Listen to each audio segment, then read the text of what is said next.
So as soon as we change just the slogan and the way we market the idea, even how the employees, the politicians, the organization dealt with us was differently.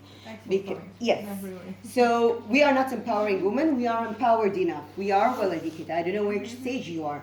And then from there, all the things is going to be solved because the perception will be changed.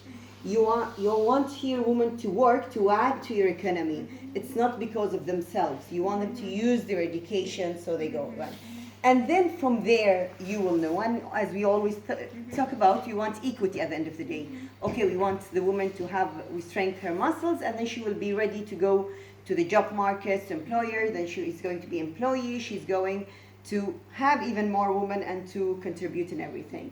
I don't know also if you women participating in high position politician parties. I know he doesn't like this part of it, but it's part of the game. Okay, and if we are not there to put the legislation also and make sure it started from there.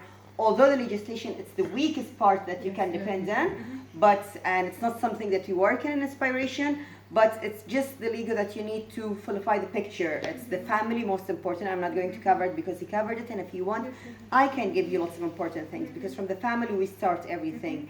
To make sure that we have equal opportunities in everything, we make sure the quality of life that he has said. Lifelong learning is not about that I finish my education, my higher education, I finish my PhD.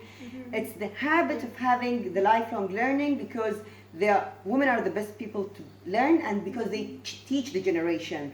If woman is not inspired and a lifelong learner, she can't bring the coming generation. All the bad habits we can have it in this generation.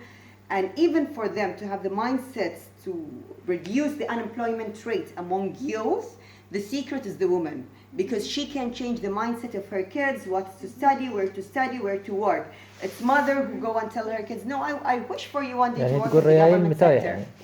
Okay, to work in the government sector. So it's always, even politician parties, we go and follow what our mother says. So the women have the biggest power here.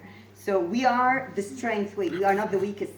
خفف علينا الله يخفف عليك خفف علينا. So just use and then yes, I'm sure you can be an expert in the field and then you can transfer there